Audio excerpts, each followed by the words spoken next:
is a sugar making day. I've got this thing on second gear. At least initially. Once it starts to really crystallize, I'll shut it off and I'll turn it on to 1. So first gear. Because otherwise it will throw sugar everywhere. But this gets it the initial spin and it gets it turning faster. This probably cuts the initial turn it from off the stove to granulated sugar by probably about half. So instead of 10 minutes, maybe it takes 5.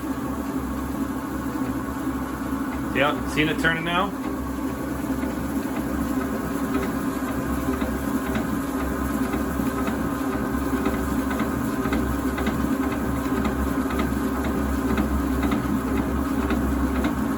Steam's just broiling off of there. Alright. So now I'm going to kick that to there. Start again. And we'll let it turn the rest of the way. But I got syrup on, so this is my second pot for the day. It's almost 225. 260 is my goal. And then I just got this pot on. And it's starting at about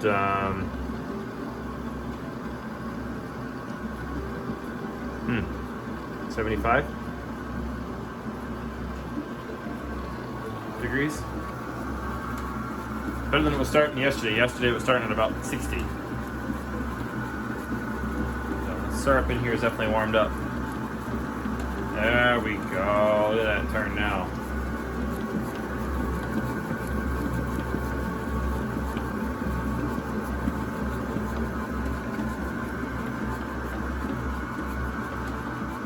Trying to get our sugar made up for most of the summer.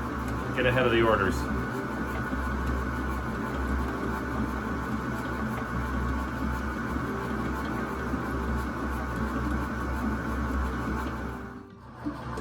We're making lots of sugar.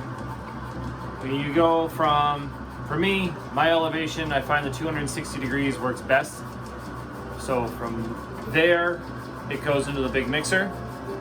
I get this to mix in, and you can see that it's getting closer now. From there, I'm going to run it through my sifter. Actually, it's going to go in the bowl. I'll scoop from the bowl into the mixer. Why do I dump it from the mixing bowl to a regular bowl? That's so that it doesn't bake in the bowl here. It'll just harden right up inside the bowl, and that'll create a lot of hard chunks. I want nice granulated sugar. I don't want dry, chunky sugar. With this mixer, let me spin it. So this mixer runs on the drill, like so. Does a nice sifting job and makes it really easy. The sifter sure beats having to do it by hand, a little sieve, and you're just sitting there shaking it. You're there for hours just sifting sugar, and it doesn't work that well. That makes it pretty simple. I mean, you can do this with your home mixer at home, your little KitchenAid at home. Just same idea, just you're going to use a lot less syrup. My batches here are 2.5 gallons of syrup to do this. And you don't want that much. It would be too much for your mixer. I find that 3 gallons with this big mixer here is too much, or just a bit, it's like at the limit. See how that's nicely turning? Yeah, if I did 3 gallons, it would be right at the rim of the bowl.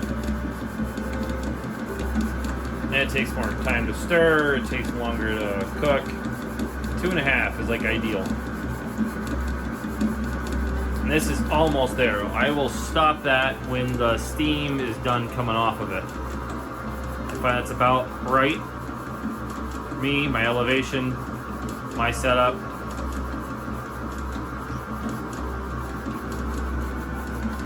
Oh, it's getting there.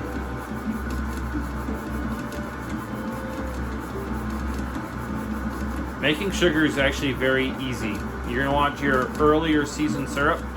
Late season tends to not work so well because the invert sugars are wrong. You don't have enough of them. Or maybe there's too many of them. It's one of the two. I can't remember which off the top of my head. However, you get your good syrup, it'll make nice sugar. This is amber, but like just over the border of amber. It's almost to dark. I think it was reading like 52 light transmittancy, and 50 is the cutoff for amber. Anything below 50 is dark. So I've got some dark barrels that'll probably make some pretty decent sugar too. Yeah, that's looking really nice now. See how that went from paste to granulated? All you're doing is you're mixing it, you're getting the sugars to actually crystallize, and you're letting the steam come off of it. Alright, and that is good. Time to shut this puppy down. And there. There we go. Time to go sift it. After a full batch of sifting, this is what I end up with. I end up with a few gold nuggets, otherwise known as crumbles, as some people call them. Just chunks of sugar, and they're pretty tasty. Yeah, that's good sugar. Pro tip, leave some sugar in the bottom of your mixing bowl, and this is known as seeding. It will help your next batch of sugar to turn faster, and you're not sitting there stirring forever and ever. And this is the finished product after sifting.